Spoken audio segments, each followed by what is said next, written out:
Assalamu alaikum wa barakatuh. I have told that if we follow Islam, we can build a moral society.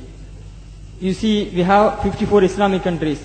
Even we have 95% Muslims over there. They follow Islam only. Why we can't build moral society in those countries? Like Pakistan, Afghanistan, they have a civil war between the Shias and Sunni Muslims. Why we can't build moral society over there, even though they have follow Islam? We have 95 Muslims over there. That is, you have told that if we follow Islam... No, you mean to say that Afghanistan, Pakistan, these countries are following Islam, but there's still civil wars and fighting amongst Muslims like Shia and Sunni? Why you are asking? We can't build moral society over there, even though we have 90%, 95 Muslims over there? First of all, Pakistan is not following Islam. Are you joking? I'm saying not Pakistan, we have 90% Muslim. Muslim means follow Islam. But Muslim, what Muslim? What Muslim?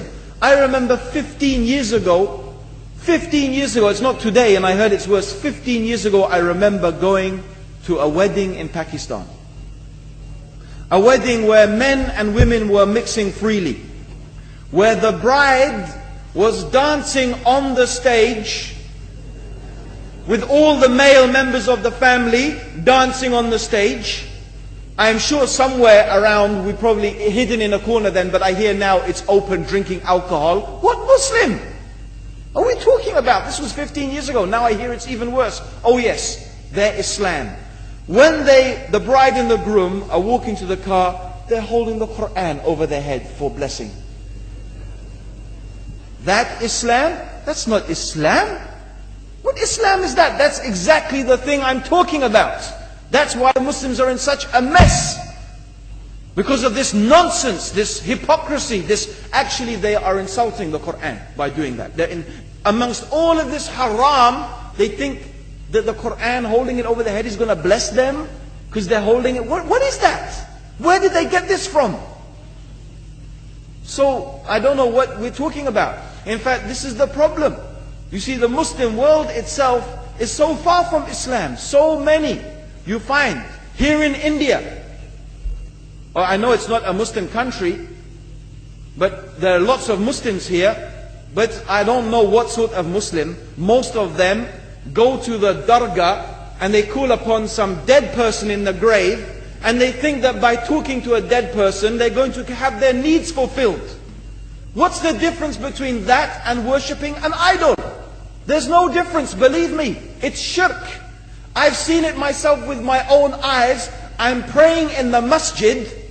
The adhan goes. The people are praying in the masjid. And the people in the dargah are not coming to the mosque to pray. They're still going around the dargah and making all their whatever the things they do. What's that? That's not Islam. You go to many countries. You find Pakistan, you want to see Islam in Pakistan. You know, in England, in every street corner we have a pub. You know what's a pub? You know what's a pub? Like a bar, you know, a place where you sit and drink alcohol. Yeah? Yes? In Pakistan, believe me, they have something worse than that.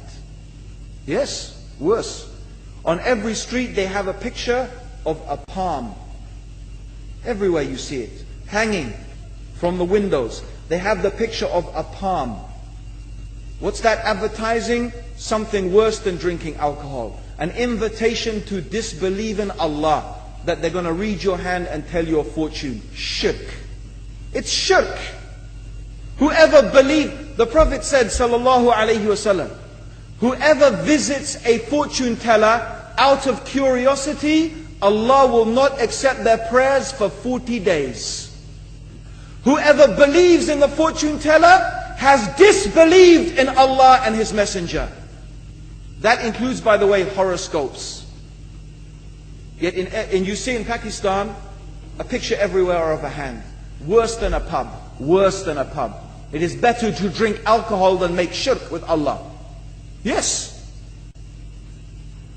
So this is the Muslim countries. You will not find one except they are not doing magic and shirk and kufr. Or except maybe one or two you will find. So this is the state of the Muslims. So no wonder we're in the confusion and the chaos. So these are not good examples.